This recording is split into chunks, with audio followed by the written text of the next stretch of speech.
Sir ನಾವು ಯಾವಾಗ್ಲೂ ಹೇಳ್ತಾ ಇರ್ತೀವಿ, ದಯವಿಟ್ಟು ರೈತರು ಈ ಜೆಡಿಗಳನ್ನ ಜೈಂಟ್ ವೆಂಚರ್ ಯಾವುದೇ ಕಾರಣಕ್ಕೂ ನಂಬಕ್ ಹೋಗ್ಬೇಡಿ. ನೀವು ಮಾರಂಗಿದ್ರೆ ಔಟ್ರೇಟ್ ಕೊಟ್ಟು ಮಾರ್ಬಿಡ್ರಿ. ಯಾವುದೇ ಕಾರಣಕ್ಕೂ ಇವ್ರಿಗೆ ನೀವು ಜೆಡಿಗಳಿಗೆಲ್ಲ ಕೊಟ್ಟು ಅವ್ರು ನಂಬೋ ಅಂತ ಕೆಲಸ ಮಾಡಬೇಡಿ ಅಂತ ಹೇಳ್ಬಿಟ್ಟು ಹೇಳಿದ್ವಿ. ಈ ವಿಚಾರಕ್ಕೆ ಸಂಬಂಧಪಟ್ಟಂಗೆ ನಾವು ಸುಮಾರು ವರ್ಷಗಳಿಂದ ಹೋರಾಟ ಮಾಡ್ಕೊಂಡ್ ಬರ್ತಾ ಇದೀವಿ. ಒಂದಷ್ಟು ವರ್ಷ ನಾವೇನ್ ಮಾಡಿದ್ವಿ, ಇವ್ರ ರಿಜಿಸ್ಟ್ರೇಷನ್ಗಳೇ ಸ್ಟಾಪ್ ಮಾಡಿದ್ವಿ. ಬಲ ಪ್ರಯೋಗ ಮಾಡ್ಕೊಂಡು ಬೇರೆ ಬೇರೆಯವ್ರಿಗೆಲ್ಲ ಲಂಚಗಳೆಲ್ಲ ಕೊಟ್ಕೊಂಡು ಬೇರೆ ರಿಜಿಸ್ಟ್ರೇಷನ್ ಮಾಡಿದ್ರು. ಈಗ ಇಲ್ಲಿನೂ ಆ ತರದ್ದೇ ಒಂದು ಘಟನೆ ನಡೆದೈತಿ. ಇವರು ನೋಡಿ, ಇವರು ರೈತರು, ಇವ್ರ ಹತ್ರ ಏನ್ ಮಾಡಿದ್ದಾರೆ, SLV ಗೋಲ್ಡನ್ ಬಿಲ್ಡರ್ಸ್ ಇವ್ರೇನ್ ಮಾಡ್ತಾರೆ, ಹಿಂದೆ ನೋಡಿ ಅಲ್ಲಿ ಕಾಣಿಸ್ತೈತೆ ಬಿಲ್ಡಿಂಗ್, ಇದನ್ನ ಕಟ್ತಾರೆ. ಇದನ್ನ ಕಟ್ಟುವಾಗ ಇವ್ರಿಗೆ ಏನ್ ಹೇಳ್ತಾರೆ, ನೀವು ನಮ್ಗೆ ಲ್ಯಾಂಡ್ ಕೊಡಿ, ಅದ್ರಲ್ಲಿ ನಮ್ಗೆ 60%, ನಿಮ್ಗೆ ನಾವು 40% ಕೊಡ್ತೀವಿ ಅಂತ ಹೇಳ್ಬಿಟ್ಟು ಈಗ ಇವ್ರಿಗೆ ಏನ್ ಮಾಡಿದಾರೆ ಅಂದ್ರೆ ಕೇವಲ 29% ಕೊಟ್ಟು 11% ಕೊಟ್ಟಿಲ್ಲ. 11% ಇವ್ರು ಕೊಟ್ಟಿಲ್ಲ. ಇವ್ರೇನಾದ್ರು ಮಾತಾಡಕ್ ಏನಾದ್ರು ಹೋದ್ರೆ ಅವ್ರ ಕೈಯಲ್ಲಿ ಪೊಲೀಸರು ದುಡ್ಡು ಕಾಸು ಬೇಕಾದಷ್ಟು ಐತಿ. ಇವ್ರ ಹಸ್ಬೆಂಡ್ ಇವ್ರೇನಾದ್ರು ಲೀಗಲ್ ಆಗಿ ನಾವು ಫೈಟ್ ಮಾಡ್ಬೇಕು, ಮೇಲಲ್ಲಿ ಇವ್ರಿಗೊಂದು ಮೇಲ್ ಹಾಕ್ತಾರೆ, ನೀವು ಬಂದ್ ನಮ್ಮ ಆಫೀಸಲ್ಲಿ ಮಾತಾಡ್ರಿ ಅಂತ. ಇವ್ರೋಗ ಆಫೀಸಲ್ಲಿ ಹೋಗಿ ಮಾತಾಡಕ್ ಹೋದ್ರೆ ಇವ್ರ ಮೇಲೆ ಕೇಸ್ ಮಾಡೋ ಕೆಲಸ ಮಾಡ್ತಾರೆ. ಹಂಗಾಗಿ ನಾವೇನ್ ಮಾಡ್ತೀವಂದ್ರೆ, ಇವನು ಯಾರು ಇವ್ರಿಗೆ ಪಕ್ಕ ಫಸ್ಟ್ SLV ಗೋಲ್ಡನ್ ಬಿಲ್ಡರ್ಸ್ ಯಾರಿದ್ದಾರೆ ಇವ್ರು ನಂಬಕ್ ಹೋಗ್ಬೇಡಿ. ನೀವ್ ಯಾರ್ಯಾರು ಇಲ್ಲಿ ಬಿಲ್ಡಿಂಗ್ ಕೊಟ್ಟಿದ್ದೀರಾ, ನೀವ್ ಯಾರ್ಯಾರು ಜಮೀನ್ ಕೊಟ್ಟಿದ್ದೀರಾ, ನೀವ್ ಯಾರ್ಯಾರು ಇವ್ರ ಹತ್ರ ಅಗ್ರಿಮೆಂಟ್ ಹಾಕೊಂಡಿದ್ದೀರೋ ಪ್ರತಿಯೊಬ್ಬರಿಗೂ ಮೋಸ ಆತೈತಿ. ಅವ್ರು ನಂಬಕ್ ಹೋಗ್ಬೇಡಿ. ಫಸ್ಟ್ ಏನು SLV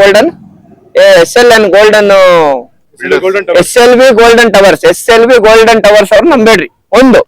ಎರಡನೇ ವಿಚಾರ, ಈ ತರ ಜೈಂಟ್ ವೆಂಚರ್ಸ್ ನರಸಿಂಹನಾಯ್ಡು ಅಂತ ಹೇಳ್ಬಿಟ್ಟು ಒಬ್ಬ ಬಿಲ್ಡರು, ನರಸಿಂಹನಾಯ್ಡು ಅಂತ, ಈ ವ್ಯಕ್ತಿ ಏನ್ ಮಾಡ್ತಾನೆ, ನಿಮ್ಗೆ ಯಾಕೆ ನಾನು ಅದೇ ಮಾತಾಡೋವಾಗ ಫಸ್ಟ್ ಜಮೀನ್ ತಗೊಳ್ಳೋವಾಗ ಗೊತ್ತಲ್ಲಣ್ಣ, ನೈಸಾಗಿ ಯಾವ ತರ ಬೇಕು ಆ ತರ ಎಲ್ಲ ನೀಟಾಗಿ ಅವ್ರ ಹತ್ರ ಮಾತಾಡ್ಬಿಟ್ಟು, ಇವಾಗ ನಿಮ್ ಕೈಯಲ್ಲಿ ಏನಾದೈತೋ ಮಾಡ್ಕೊಳ್ರಿ, ನಾವು ₹1 ಕೊಡಲ್ಲ ಅಂತಾರೆ. ನೋಡಿ, ಅವ್ನು ಕೊಡ್ಬೇಕಾಗಿರೋಂತ ಬ್ಯಾಲೆನ್ಸ್ ಇಷ್ಟು ಸ್ಕ್ವೇರ್ ಫೀಟ್ 2534.44 ಸ್ಕ್ವೇರ್ ಫೀಟ್ ಇವ್ರಿಗಿನ್ನ ಬ್ಯಾಲೆನ್ಸ್ ಇದೆ. ಅದ್ ನಾವು ಕೊಡಲ್ಲ, ನಿಮ್ ಕೈಯಲ್ಲಿ ಏನ್ ಮಾಡ್ತೀರೋ ಮಾಡ್ಕೊಳ್ರಿ ಅಂತ. ಆದ್ರೆ ಬೇರೆಯವ್ರಾದ್ರೆ ಏನ್ ಮಾಡ್ತಾರೆ ಪಾಪ, ಕೋರ್ಟ್ಗಳು ಅಲ್ದಾಡಿ ಸುಸ್ತಾಗ್ಬಿಡ್ತಾರೆ. ಸಂದೇಶ ಹಂಗ್ ಮಾಡಲ್ಲ. ಕೋರ್ಟಲ್ಲಿ ಕಾನೂನಾತ್ಮಕವಾಗಿ ಹೋರಾಟ ಮಾಡ್ತೀನಿ, ಪೊಲೀಸ್ ಸ್ಟೇಷನ್ ಅಲ್ಲಿ ಕಂಪ್ಲೇಂಟ್ ಕೊಡ್ತೀನಿ. ಅದಕ್ಕಿಂತ ಇಂಪಾರ್ಟೆಂಟ್ ಏನಂದ್ರೆ ಈ ಲೇಔಟ್ ಮುಂದೆ ಬಂದು ಕುತ್ಕೊಂತೀನಿ. ಈ ವಾರದಲ್ಲಿ ಇವ್ರಿಗೆ ಬಗೆಹರಿಬೇಕು. ಪಾಪ ಹುಡುಗಿ ಮಗುನ ಹಾಕೊಂಡು 7 ತಿಂಗಳು ಪ್ರೆಗ್ನೆಂಟ್ ಅಣ್ಣ ಪಾಪ. ಅವಾಗಿಂದ ಓಡಾಡಿ ಮಾನವೀಯತೆ ಬೇಡ ಇವ್ರಿಗೆ? ಮಾನವೀಯತೆ ಅನ್ನೋದು ಇರ್ಬೇಕಲ್ಲ ಅಂತ ಮಕ್ಕಳಿಗೆ. ನೋಡಿ ಇಂಥವ್ರಗ ಅವ್ರಿಗೆ ಏನ್ ಶೇರ್ ಬರ್ಬೇಕು, ನೀವೇನ್ 40% ಮಾತಾಡಿದಿರ ಅವ್ರು ಕೊಟ್ಬಿಡ್ರಿ. ಪ್ರೆಸೆಂಟ್ ಏನ್ ರೇಟ್ ನಡೀತೈತೆ ಆ ರೇಟ್ ಪ್ರಕಾರ ಕೊಟ್ಬಿಡ್ರಿ. ನಾವಿಲ್ಲ ನಮ್ಮ ಮೇಲೆ ಕೇಸುಗಳಾಗ್ಲೇನ ಪರವಾಗಿಲ್ಲ, ನಾವು ಬಂದು ಇಂತ 420 ಕೆಲಸ ಮಾಡೋರ್ ಮೇಲೆ ಅದೇ ಬಿಲ್ಡಿಂಗ್ ಮುಂದೆ ನಿಂತ್ಕೊಂಡು ಬೃಹತ್ ಮಟ್ಟದಲ್ಲಿ ನಮ್ಮ ಅಂಬೇಡ್ಕರ್ ಸೇವಾ ಸಮಿತಿಯಿಂದ ನಾವು ಹೋರಾಟ ಮಾಡ್ತೀವಿ. ಕಮ್ಯುನಿಟಿ ಅಲ್ಲ, ನಮಗೆ ಗೊತ್ತಿರೋಂಥವ್ರಲ್ಲ, ಕಷ್ಟ ಅಂತ ಹೇಳ್ಬಿಟ್ಟು ನಮ್ ತನಕ ಬಂದವ್ರೆ ಅಂತ ಹೆಣ್ಮಕ್ಳು ನೋಡಿದಾಗ ನಮ್ಗೆ ಹೊಟ್ಟೆ ಉರಿತೈತಣ್ಣ, ಚುರುಕು ಅನ್ಸೈತ್ ಮನ್ಸಿಗೆ. ಇವ್ರು ಗೊತ್ತಾಗಲ್ಲ, ಹೋಗ್ಲಿ, ಮಾನ ಮರ್ಯಾದೆ ಇರ್ಬೇಕಲ್ಲ. ಇದ್ರ ಜೊತೆಗೆ ಇವನು ಮೀಡಿಯೇಟರ್ ಒಬ್ಬನು ಲೋಕಲ್ ಅಲ್ಲಿ ಗೋವಿಂದರಾಜು ಅಂತ, ಅವನು ನರಸಿಂಹನಾಯ್ಡು ಮತ್ತೆ SLV ಗೋಲ್ಡನ್ ಟವರ್ಸ್ ಅವರು, ಇವ್ರು ಇಷ್ಟು ಜನ ಸೇರ್ಕೊಂಡು ನೋಡಿ ಇವ್ರ ಫ್ಯಾಮಿಲಿನ ಇವತ್ತು ಬೀದಿಯಲ್ಲಿ ನಿಲ್ಸುವಂತ ಕೆಲಸ ಮಾಡಿದ್ದಾರೆ. ನಾನು ಯಾವುದೇ ಕಾರಣಕ್ಕೂ ಸುಮ್ನೆ ಬಿಡಲ್ಲ, ಇವ್ರಿಗೆ ನ್ಯಾಯ ಸಿಗೋ ತನಕ ಸುಮ್ನೆ ಬಿಡಲ್ಲ. ಇದೇ SLV ಗೋಲ್ಡನ್ ಟವರ್ಸ್ ಮುಂದೆ ಕುತ್ಕೊಂಡು ಹೋರಾಟ ಮಾಡೇ ಮಾಡ್ತೀನಿ ಅಣ್ಣ. ಹೇಳಿರೋದು ರಾಜ್ಯಾದ್ಯಂತ ನಾವೆಲ್ಲೆಲ್ಲಿ ಹೋರಾಟ ಮಾಡಿದೀವೋ ಎಲ್ಲ ಕಡೆ ನಾವು ಹೇಳ್ಬಿಟ್ಟು ಮಾಡಿದೀವಿ ಅಲ್ವಾ. 40% ಅಣ್ಣ. ಫಸ್ಟ್ ಏನ್ ಅಗ್ರಿಮೆಂಟ್ ಆಗ್ತೈತೆ ಅಂದ್ರೆ ಒಂದಷ್ಟು ಫ್ಲಾಟ್ಗಳು ನಿಮ್ಗೆ ಕೊಡ್ತೀರಿ, ಒಂದಷ್ಟು ದುಡ್ಡುಗಳು ನಿಮ್ಗೆ ಕೊಡ್ತೀರಿ ಅಂತ ಹೇಳ್ಬಿಟ್ಟು ಅಗ್ರಿಮೆಂಟ್ ಆಗ್ತೈತೆ. ದುಡ್ಡು ಕೊಟ್ಟಿಲ್ಲ, ಫ್ಲಾಟ್ಗಳು ಅದೆಲ್ಲ ಏನು ಕ್ಲಿಯರ್ ಏನ್ ಮಾಡಿಲ್ಲ ಸರಿಯಾಗಿ. ಇವಾಗ 40% ಅಲ್ಲಿ 29% ಕೊಟ್ಟವ್ರೆ. 29% ಕೊಟ್ಟವ್ರೆ. 11% ಯಾಕೆ ಕೊಟ್ಟಿಲ್ಲ? ₹1 ಆಗ್ಲಿ, ₹50 ಎಷ್ಟದು ಸುಮಾರು ಏನಿಲ್ಲ ಅಂದ್ರೂ ಇನ್ನ ಒಂದ್ 5-6 ಕೋಟಿ ಬರ್ಬೇಕಾ ಹುಡುಗನ್ ಪಾಪ. ಅವ್ರು ಹೇಳೋಂಥದ್ದೇನಂದ್ರೆ 1 ಪೈಸೆ ಕೊಡಲ್ಲ, ನಿನ್ ಕೈಯಲ್ಲಿ ಏನಾಗ್ತೈತೋ ಮಾಡ್ಕೊ ಅಂತ. ಅದೇಂಗೆ ಈಗ ಅವರು ಆ ತರ ರಿಪ್ಲೈ ಬಂದಿದ ತಕ್ಷಣ ನನ್ನ ಹತ್ರ ಬಂದಿದ್ದಾರೆ ಇವರು. ಈಗ ಅವರ ಕಡೆಯಿಂದ ಆ ತರ ರಿಪ್ಲೈ ಬಂದು ಮೋಸ ಆಗಿದ ತಕ್ಷಣ ನನ್ನ ಹತ್ರ ಬಂದವ್ರೆ. ನಾನೀಗ ಹಂತವಾಗಿ ಕಂಪ್ಲೇಂಟ್ ಕೊಡುವಂತದ್ದು ಮತ್ತೆ ಹೋರಾಟ ಮಾಡುವಂತದ್ದು, ಅವ್ರ ಗೇಟ್ ಮುಂದೆ ಕುತ್ಕೊಂಡು ಧರಣಿ ಮಾಡೋದು, ಇವೆಲ್ಲ ನಾಳೆಯಿಂದ ಮಾಡ್ತೀವಿ. ನಮಸ್ಕಾರ, ನನ್ನ ಹೆಸರು ಸತೀಶ್ ಅಂದ್ಬಿಟ್ಟು. ಸೊ ಇವತ್ತು ಇಲ್ಲಿ ನಿಂತಿದ್ದೀವಿ SLV ಗೋಲ್ಡನ್ ಟವರ್ಸ್ ಅಂತ ಒಂದು ಬಿಲ್ಡಿಂಗ್ ಮುಂದೆ. ಸೊ ನಮ್ಮ ಫ್ಯಾಮಿಲಿ ಬಂದು ಇಲ್ಲಿ ಜೆಡಿ ಕೊಟ್ಟಿದ್ವಿ. ಸೊ ಎಲ್ಲರಿಗೂ ಗೊತ್ತಿದೆ, ಜೆಡಿ ಅಂದಾಗ ಒಂದು ಪರ್ಸೆಂಟೇಜ್ಗೋಸ್ಕರ ಕೊಟ್ಟಿರ್ತೀವಿ, 60-40 1% ಕೊಟ್ಟಿದ್ವಿ. ಸೊ ಆಲ್ಮೋಸ್ಟ್ 6 years ಆಯ್ತು ನಾವು ಕೊಟ್ಟು. 6 years ಮುಂಚೆ 4 years ಕಂಪ್ಲೀಟ್ ಆಗುತ್ತೆ ಅಂತ ಹೇಳಿದ್ರು.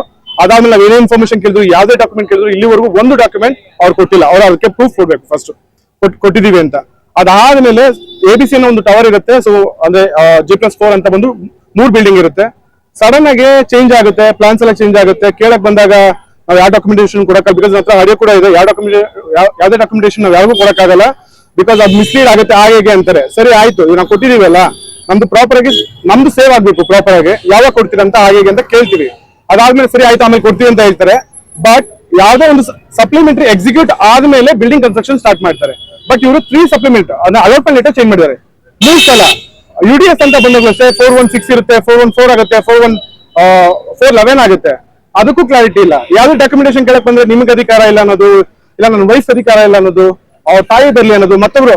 ಬಟ್ ಅವ್ರಿಗೆ ಯಾರಿಗೂ ಓದಕ್ ಬರಲ್ಲ, ಬರೆಯಕ್ಕೂ ಬರಲ್ಲ, ಇವನ್ ಕನ್ನಡ ಗೊತ್ತಿಲ್ಲ, ಅವ್ರಿಗೆ ಓದಕ್ಕೂ ಬರೆಯಕ್ಕೂ ಬರಲ್ಲ. ಸೊ ಹಾಗಿದ್ದಾಗ ಅವ್ರು ಕನ್ಸೆಂಟ್ ಹೆಂಗ್ ತಗೊಂತಾರೆ ಅಂದ್ ಅದು ಕ್ಲಾರಿಟಿನೇ ಇಲ್ಲ. ಅದನ್ನ ಕೇಳಕ್ ಬಂದಾಗ ರೌಡಿಸಮ್ ಮಾಡ್ತಾರೆ.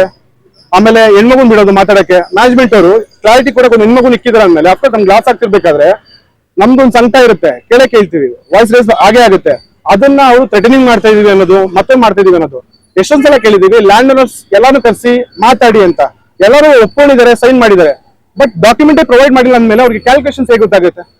ಯಾಕಂದ್ರೆ ಇವತ್ತು ಎಲ್ಲರಿಗೂ ಗೊತ್ತಿದೆ, ಒಂದು ಬ್ಯಾಂಗ್ಳೂರಲ್ಲಿ 30-40 ಸೈಟ್ ತಗೊಬೇಕಂದ್ರೆ ಎಷ್ಟು ಕಷ್ಟ ಇದೆ. ಒಂದು ಮಿನಿಮಮ್ 60 lakh ಬೇಕು, ಅವ್ನು ಕಟ್ಟಬೇಕಂದ್ರೆ 1 ಕೋಟಿ ಆಗುತ್ತೆ. ಇವತ್ತು ಇಲ್ಲಿ ಒಂದು 2,500 ಸ್ಕ್ವೇರ್ ಫೀಟ್. ಸೊ ಅವ್ರು ಪ್ರಮೋಟ್ ಮಾಡೋ ಪ್ರಕಾರ 13,000 ಇದೆ. ಸೊ ಆತರ ಹೋದಾಗ 3 to 4 CR ಆಗುತ್ತೆ.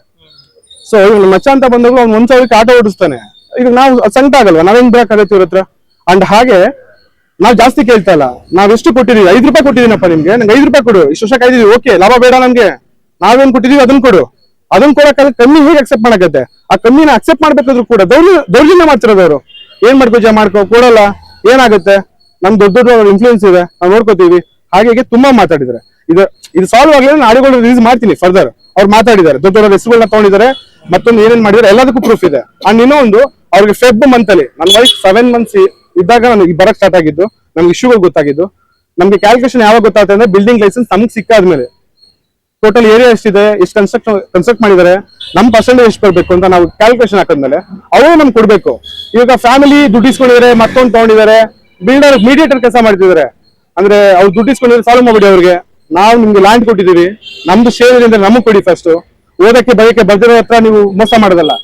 ಓದಿರೋ ಅಂತ ಒಂದು ಫ್ಯಾಮಿಲಿ ನಾವಿರಬೇಕಾದ್ರೆ ನಮ್ಗೆ ಇಷ್ಟ ಆಗ್ತಿದೆ ಅಂದ್ರೆ ಇನ್ನ ಬೇರೆಯವ್ರಿಗೆ ಡಾಕ್ಯುಮೆಂಟೇಶನ್ಸ್ ಇಲ್ಲ, ಅವ್ರಿಗೆ ಏನ್ ಗೊತ್ತಾಗುತ್ತೆ? ಕ್ಯಾಲ್ಕುಲೇಷನ್ಸ್ ಏನ್ ಗೊತ್ತಾಗುತ್ತೆ? JD ಅಂದ್ರೆ ಏನು, ಸಪ್ಲಿಮೆಂಟರಿ ಅಂದ್ರೆ ಏನು, ಬಿಲ್ಡಿಂಗ್ ಲೈಸೆನ್ಸ್ ಅಂದ್ರೆ ಏನು, ರೇರ್ ಅಂದ್ರೆ ಏನು, ಎಷ್ಟೋ ಜನಕ್ಕೆ ಏನು ಕ್ಲಾರಿಟಿನೇ ಇಲ್ಲ. ಸೊ ಈ ತರ ಬಂದಾಗ ನಾವು ಫೈನಲ್ ಗೆ 6 months ವೇಟ್ ಮಾಡಿದೀವಿ. ಆಲ್ರೆಡಿ ಮಗು ಹುಟ್ಟಿದೆ, 2 months, ಇವಾಗ 6 months ಆಗಿದೆ, ಅಲ್ಲಿದ್ದಾನೆ ಇದ್ದೀವಿ. ಅವ್ರ ಹತ್ರ ಹೋಗಿ ಕೇಳಕ್ ಬಂದಿದ್ದಕ್ಕೆ ಒಂದು ಹುಡುಗಿನ ಬಿಟ್ಬಿಟ್ಟು ಅವ್ರ ವಾಯ್ಸ್ ರೇಸ್ ಮಾಡ್ಬಿಟ್ಟು ಏನ್ ಮಾಡ್ಕೊಂಚ ಮೀಡಿಯಾ ಮುಂದೆ ಹೋಗ್ತೀಯಾ, ಏನೂ ಆಗಲ್ಲ, ಪಾಲಿಟಿಕ್ಸ್ ಹತ್ರ ಹೋಗ್ತೀಯಾ, ನಮ್ ಕಾಂಟ್ಯಾಕ್ಟ್ ಇದೆ, ಕೇಸ್ ಹಾಕೋ, ಮಾತಿದ್ರೆ ಕೇಸ್ ಹಾಕೋ ಅಂತಾರೆ. ಕೇಸ್ ಹಾಕೋ ಅಂದ್ರೆ ನನ್ನ ಅವರು ಇದ್ ಮಾಡ್ತಿದ್ದಾರೆ, ಪ್ರೊವೋಕ್ ಮಾಡ್ತಿದ್ದಾರೆ. ಯಾಕೆ ಅಂದ್ರೆ ಒಳಗಡೆ ಹೊಂಟೋಗುತ್ತೆ ಮ್ಯಾಟ್ರು, ಪಬ್ಲಿಕ್ ಗೊತ್ತಾಗಲ್ಲ. ಸೊ ನಾವು ಸೋಷಿಯಲ್ ಮೀಡಿಯಾ ಕೂಡ ಹಾಕಿದೀವಿ, ಮತ್ತೊಂದ್ ಕಡೆನೂ ಹಾಕಿದೀವಿ. ಬಿಕಾಸ್ ಸಾಲ್ವ್ ಆಗ್ಲಿ, ನಾವು ಅವ್ರಿಗೆ ಆಪ್ಷನ್ ಲಾಸ್ ಮಾಡ್ಕೊಂಡು 4160 ನಾವು ಅಕ್ಸೆಪ್ಟ್ ಮಾಡಿದ್ವಿ. ಇಲ್ಲ ಅಂತ ಹೇಳ್ತೀರಾ, 4160 ಅಕ್ಸೆಪ್ಟ್ ಮಾಡಿದ್ವಿ. ನಾವ್ ಇಲ್ಲಿ ಇರಲ್ಲ, ಇನ್ನ ನಮಗ್ ಕೊಟ್ಬಿಡಿ, ನಾವು ಆಚೆ ಹೋಗ್ಬಿಡ್ತೀವಿ, ಏನ್ ಮಾರ್ಕೆಟ್ ರೇಟ್ ಇದೆ ಕೊಟ್ಬಿಡಿ, ನಾವು ಆಚೆ ಹೋಗ್ತೀವಿ ಅಂತ ಹೇಳಿ ಕ್ಲಿಯರ್ ಮಾಡಿದ್ದು. MOU ಎಲ್ಲ ಬ್ರೀಚ್ ಮಾಡಿ ಫೈನಲ್ ಆಗಿ ಎಲ್ಲ ಮಾಡಿ ಇವಾಗ ಏನ್ ಆಗುತ್ತಾಗಿ, ಬಿಕಾಸ್ ಅವಾಗ 7th floor ಇತ್ತು, ಇವಾಗ 11th floor ಆಗಿದೆ. ಬಿಕಾಸ್ ಕಂಪ್ಲೀಷನ್ ಟೈಮ್ ಅದು. ಇವಾಗ ಯಾರೋ ಅನ್ಕೊಂಬೋದು ಕಂಪ್ಲೀಷನ್ ಆಗ್ತಿದೆ, ಲಾಭಕ್ಕೋಸ್ಕರ ಬಂದು ಜಗಳ ಆಗ್ತಿದ್ರೆ ಅಂತ. ಇವಾಗ ಅಟ್ಲೀಸ್ಟ್ ನಿಮ್ಗೆ ದುಡ್ಡು ಬರಲಿಲ್ಲ ಅಂದ್ರೆ ರೆಸ್ಪೆಕ್ಟ್ ಆದ್ರೂ ಸಿಗ್ಬೇಕಲ್ಲ. ಒಂದು ಹೆಣ್ಮಗು ಬಂದು ಮಾತಾಡ್ಬೇಕಾದ್ರೆ ನಿಮ್ಗೆ ಅಧಿಕಾರನೆಲ್ಲ ಹೋಗುವಂದಾಗ of course as a responsible person, as husband, as a family person ನಾನು ನಿಂತ್ಕೊಂಡು ಮಾತಾಡ್ಲೇಬೇಕು. ಅದಕ್ಕೋಸ್ಕರ ನಾನು ನಿಂತ್ಕೊಂಡು ಮಾತಾಡಿದೆ. ಸೊ ಅದಕ್ಕೋಸ್ಕರ ಬಿಕಾಸ್ ಸಂದೇಶ್ ಕೂಡ ನಾನು ಮೀಟ್ ಆಗಿ ಒಂದು ಬರ್ಬೇಕು ಅಂದಾಗ ಅವರು ಕೂಡ ಬಂದು ಇವತ್ತು ನ್ಯಾಯ ಕೊಡಿಸ್ತಾ ಇದ್ದಾರೆ. So this is the clarity.